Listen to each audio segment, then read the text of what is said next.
कृष्णाय कृष्ण भक्ताय भक्ताय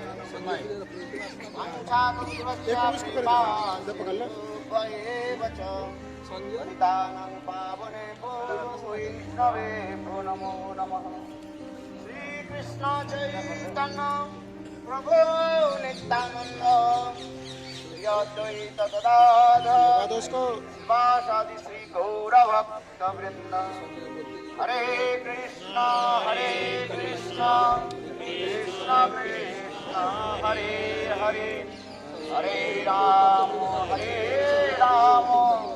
राम राम हरे हरे।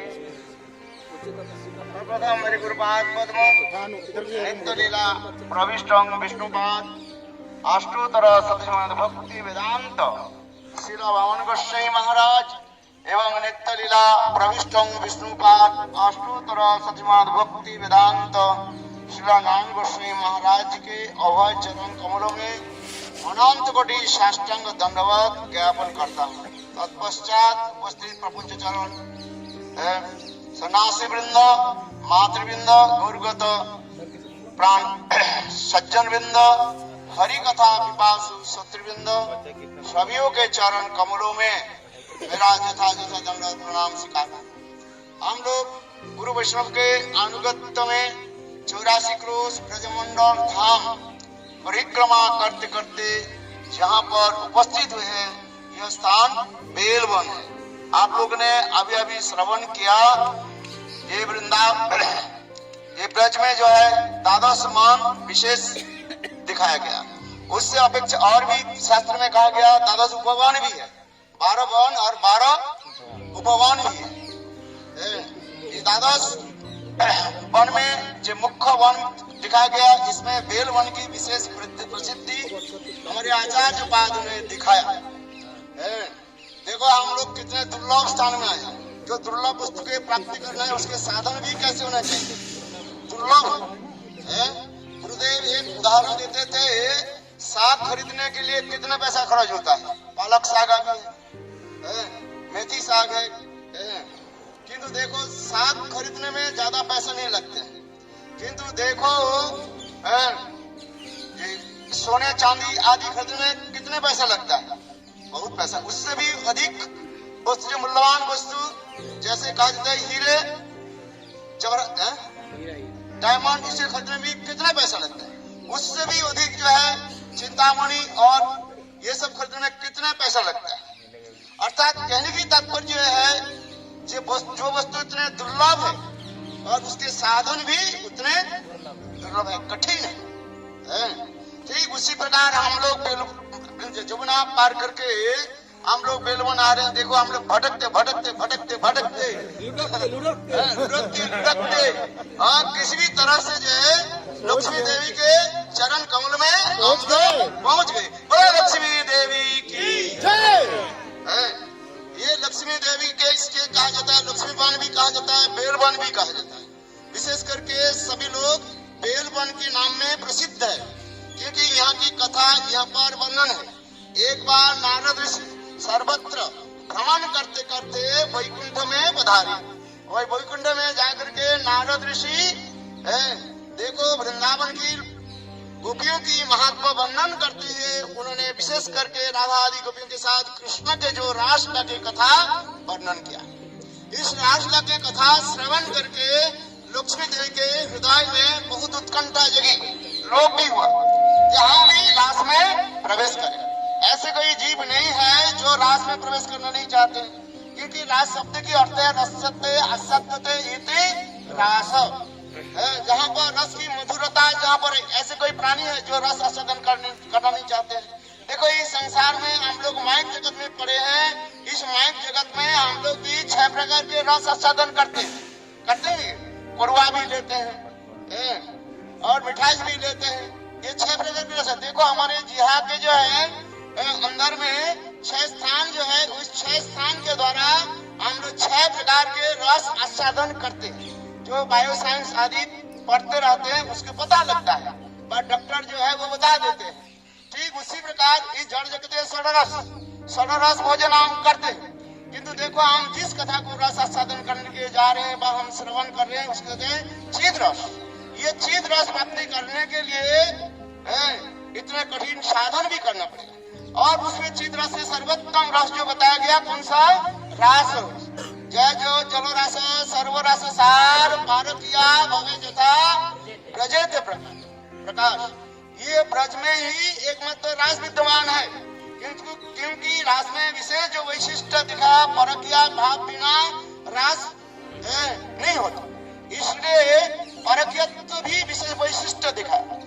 किंतु देखो नारद ऋषि तो बहुत सुंदर सुंदर रूप में रास की कथा वर्णन किया, कैसे गोपियां कृष्ण के साथ रास विहार आदि की, और परात्पर परतत्व कृष्ण स्वयं भगवान जिनके 64 गुण में जो है 4 मधुरमा जो सर्वोत्तम रूप माधुर्य गुण माधुर्य लीला माधुर्य और वेणु माधुर्य, ये 4 गुणों की से वैशिष्ट दिखाया गया। और रास में विशेष करके जो है कृष्ण के 2 मधुरमा सर्वोत्तम रूप में प्रकाशित होते हैं। वो है क्या? वेणु मधुरमा, माने वेणु के धनी जो है निसम्म गीतम तदनंग वर्धनम। कृष्ण के वेणु ध्वनि सुन करके सारे गोपियां अपने अपने क्रिया कर्म आदि त्याग दे करके गोविंद की तरफ दौड़ने लगे। देखो किससे कहा जाता है? कृष्ण के वेणु ध्वनि के मधुरमान। और दूसरी है कृष्ण के, दूसरी क्या बताया? रूप मधुरिमा। कृष्ण के ऐसे सुंदर रूप, ये रूप दर्शन करके सभी मोहित हो जाते हैं। इसलिए रास में कृष्ण सर्वोत्तम रूप के प्रकाश किया, क्योंकि रास में सर्वश्रेष्ठ नायिका कौन है? श्रीमती राधिका। इसलिए राधिका के निकट कृष्ण सर्वोत्तम जो रूप प्रकाश आदि करते हैं, जहाँ पर नित्य गीत अनेकों जो है, विशेष करके जहाँ पर आप लोग ने श्रवण किया से 2-1 दिन पहले आप लोग ने श्रवण किया, महाराज और किसी ने ब्रह्मचारी वैष्णव ने बताया था, ये रास में विशेष सौभाग्य मत और मान हुई। गोपियों के जो है, कुछ गोपियों के क्या हो गया? सौभाग्य मत, और श्रीमती राधे के क्या हुई? मान। और फिर सौभाग्य मत के चूर्ण विचूर्ण करने के लिए और राधा जी को मान प्रसन्न करने के लिए कृष्ण रास से अंतर्ध्यान। इसके बाद कृष्ण कैसे गोपियों के साथ प्रेम विहार आदि की, ये समस्त वर्णन। नारद ऋषि बड़े रसिक भक्त है। नारद ऋषि लोग कहते हैं नारद ऋषि के बाद झगड़ा कराते हैं, भाई नहीं है। नारद ऋषि झगड़ा फगड़ा नहीं में जाते नहीं। नारद ऋषि क्या करते हैं? प्रेम की उत्कर्षता बढ़ाते हैं। प्रेम उसी का जाए प्रेम कंदल। कंदल माने प्रेम की जो है कंदल, जहाँ पर घूर्णावत्त होता रहता है। उसी प्रकार नारद ऋषि इतने सुंदर रूप में रास की कथा वर्णन किया। देखो लक्ष्मी देवी के हृदय में क्या हुआ? लोभ उत्पन्न हुआ। लोभ तो हो गया, किंतु लोभ होने से थोड़ी मिल जाएगा। जिलेबी खाने में आपको लोभ हो गया, आज तो जिलेबी बना ही दिया, किंतु जिसके पेट में दर्द है, पेट के ठीक नहीं है, और जिसके शुगर है, शुगर 350 जिसको हो गया, वो कैसे जिलेबी खाए? तो मिठाई है, वो आते आते इसी रास्ते में आते ही वो लोभ, इसलिए उसको लोभ तो है सबके पास। लोभ से भी नहीं काम में नहीं चलेगा, किंतु उसके लिए भी कार्य करना चाहिए। देखो लक्ष्मी देवी के तो लोभ हुई, इसलिए कहने बोले कैसे रास में प्रवेश करें? बोले देखो सहज उपाय है। देखो भगवान के सर्वोत्तम जो है स्थान जो है वृंदावन, और उस वृंदावन में जाकर के तुम कठोर तपस्या करो। इसी प्रकार नारद ऋषि लक्ष्मी देवी को जो है सुंदर ये दिया, क्या बोले? उपदेश दिया, सलाह दिया। देखो लक्ष्मी देवी वैकुंठ के त्याग दे करके, सर्व ऐश्वर्य के त्याग दे करके लक्ष्मी देवी यह बेल वन में आकर के कठोर तपस्या करने लगी। देखो जमुना के तट पर, और देखो बेल पेड़ के नीचे बैठे और कैसे हाथ जोड़ करके कठोर तपस्या आदि करेंगे। हजारों साल तक, एक दिन नहीं, हजारों साल तक कठोर तपस्या आदि करने लगे।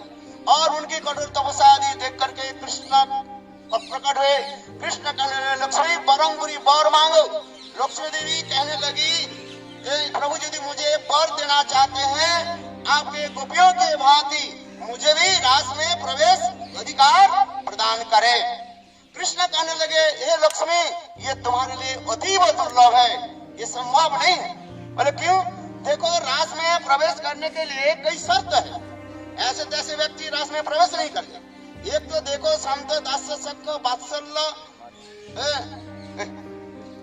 शांत दास्य सख वात्सल्य जो रसिक जो साधक जो है उनके लिए भी प्रवेश अधिकार नहीं। केवल एक सखी गणे तथा अधिकार सखी लीला करते करे तथा सखी लीला सदय, एकमात्र सखियों के प्रवेश अधिकार है। तात्पर्य क्या है? माधुर्य रस के जो सेवक सेविका साधक साधिका जो है वो प्रवेश अधिकार प्राप्त करते हैं, इसलिए भी नहीं है। देखो आगे जाकर के कहने लगे, कृष्ण कहने लगे, हे लक्ष्मी देवी तुम तो वैकुंठ में रहते हो, वैकुंठ में कहा जाता है कौन सा रस है? शांत प्रधान दास्य रस है। देखो शांत प्रधान होता है, शांत में केवल निष्ठा होता है, दास्य में सेवा वृत्ति है, किंतु वैकुंठ में केवल निष्ठा मात्र रहता है। इसलिए तुम्हारे निष्ठा तक है किंतु अभी तक दास्य में प्रवेश नहीं किया। इसलिए तो कहा और ब्रजभूमि ऐसे सुंदर दिव्य अलौकिक है, चत्किंचित नगुणवा टिकट मुकाम दस्ते संस्थित सर्वानंद मुकुंद दैतं लीलानुकूलं परम शास्त्रीय वस्पटमित निष्कंतनं जांचया ब्रह्मादि सस्पेन मोदियं तया वंदते। और रघुनाथ दास गोस्वामी श्लोक में वर्णन करते हैं ये ब्रज कोई साधारण भूमि नहीं है, ब्रज ऐसे मधुरमा भूमि है, मधुर मधुर राशि है, केवल एक ही राशि ब्रज में है। आसवाजी वो मधुर रस है, किंतु यदि कहो तो और रस कहाँ गए? बोले सभी रस कैसे? वो मधुर रस में ही समाहित है।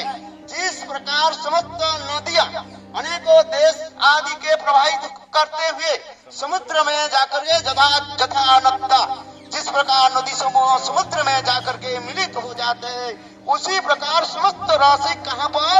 न माधुर्य रस में ही सम्मिलित है। आशा जी एवं उस माधुर्य रस में सभी प्रकार के रस आकर के तब हमारे प्राणगंत गोविंद के सेवा आदि करते हैं, इसलिए संशय दूर हो जाना चाहिए।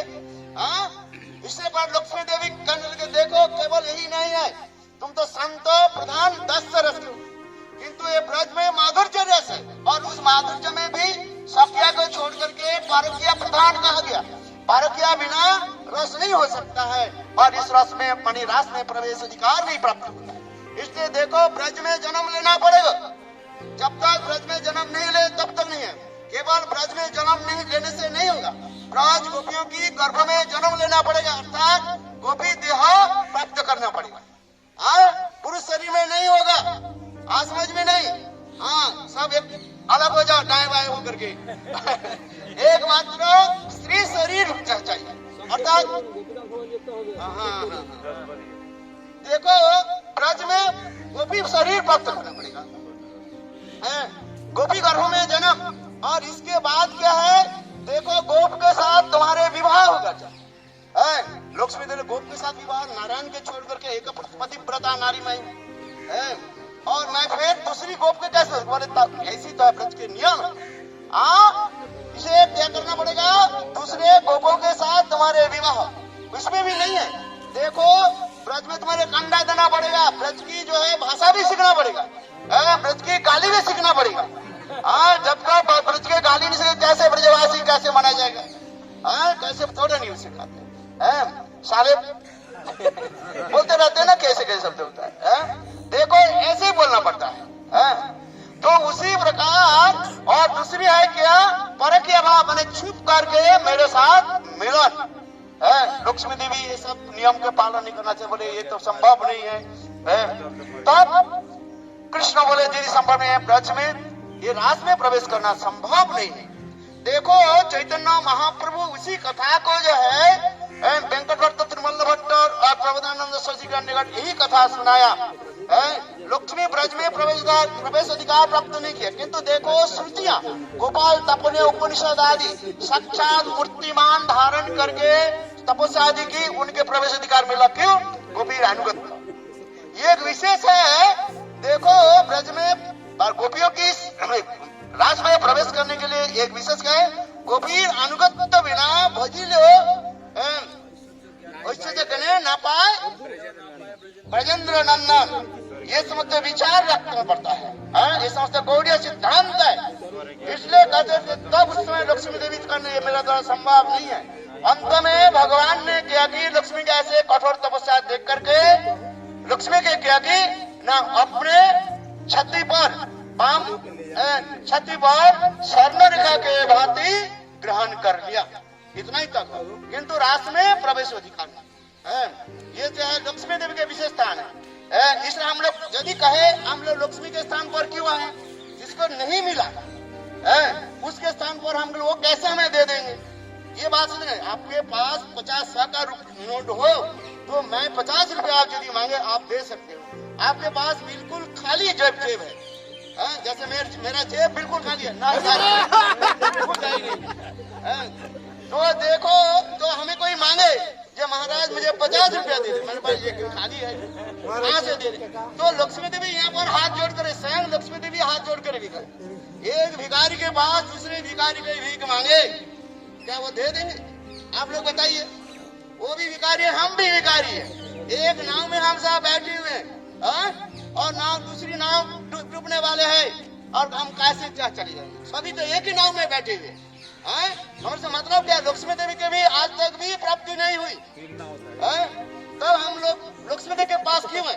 हमारे त्रिविक्रम गोस्वामी महाराज जब आते थे, इसी प्रश्न को जो है पूज्यपाद जनार्दन महाराज के निकट और श्रील महाराज के निकट प्रश्न करते थे। हमारे श्रील त्रिविक्रम गोस्वामी महाराज बड़े वैदांतिक थे, प्रश्न जो करते थे उनके प्रश्न की विशेष तात्पर्य था। हम लोग तो प्रश्न करना नहीं जानते। लक्ष्मी देवी हाथ जोड़ गए, उसमें हमारे त्रिविक्रम महाराज जी ने प्रश्न किया कि आप लोग बताइए, लक्ष्मी देवी के जब तक प्राप्ति नहीं हमें कैसे प्राप्ति हुई? उसके उत्तर में गुरुदेव सुंदर एक कथा सुने। देखो गोपी गीत में क्या है, गोपी गीत में क्या है?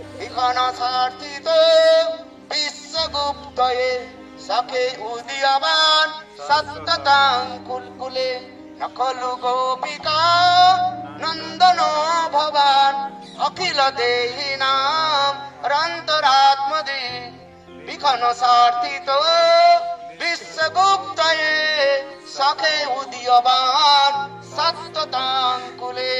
विखन माने ब्रह्मा जी। देखो ब्रह्मा जी के प्रार्थना से स्वयं कृष्ण ही मानो ब्रज में प्रकट हुए, तो क्या यही विखन सारथी तो विश्वगुप्त है। तो उसी प्रकार ब्रह्मा जी तो 10 रस के हैं, मैंने पहले ही कहा दिया। ब्रह्मा जी के कहा जाता है क्या, आधिकारिक 10 कहा जाता है। ब्रह्मा जी के जब प्राप्त देखो, और द्रोण और धरा की कथा आप लोग ने श्रवण किया। ब्रह्मा जी उपासना की और ब्रह्मा जी द्रोण धरा को क्या दे दिया, वत्सल भाव दे दिया। आप लोग जानते हैं द्रोण धरा की कथा, आप लोग जानते हैं। देखो ब्रह्मा जी के जब प्रार्थना करते हमें क्या, भगवान के कृष्ण के भगवान के प्रति हमारे वत्सल रस हृदय में उदित हो और ब्रह्मा जी का एवं वस्तु ऐसे हो। तो ब्रह्मा जी तो 10 रस के है, उनकी हृदय में वत्सल रस कहाँ से आ जाए, दे दिया कैसे, कैसे? क्योंकि ब्रह्मा जी कहते हैं, टीकाकार कहते हैं ब्रह्मा जी श्रेष्ठ भक्त है, भगवान के भक्त है।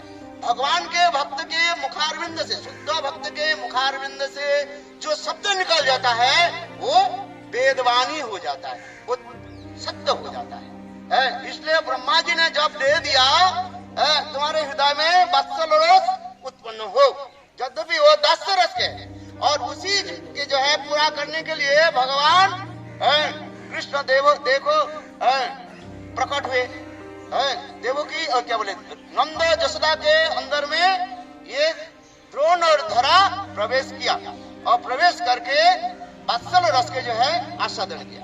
किंतु कृष्ण के नित्य माता पिता नंद जसोदा, किंतु जब प्रकट लीला होती है उस प्रकट लीला में द्रोण और धरा नंद जसोदा के अंदर में प्रवेश करके वो वत्सल रस आदि आस्वादन करते हैं और कराते हैं। और फिर लीला प्रकट समाप्त होने के बाद वो कृष्ण के क्या बोले वहीं पर पड़ोसी के रूप में वहीं पर रहते हैं। ठीक उसी प्रकार लक्ष्मी देवी के यद्यपि प्राप्ति नहीं हुई है, किंतु लक्ष्मी देवी केवल वचन दे दे, आशीर्वाद कर दे और आप लोग के हृदय में सिंगारस माधुर्य पारकिया माधुर्य रास उत्पन्न हो तो जरूर हो जाएगा।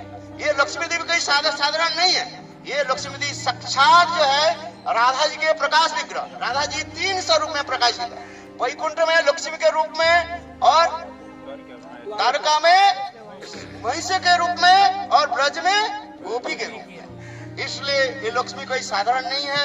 इसलिए लक्ष्मी देवी के निकट हम प्रार्थना करते हैं, हे लक्ष्मी देवी हमारे हृदय में यह भाव को प्रकट करे, ये राधा गोविंद के अपरागित दिव्य रासलीला में प्रवेश अधिकार प्राप्त करें, गोपी गृह में जन्म और ये समस्त आगे कथा जैसे वो समस्त हम प्राप्त करें।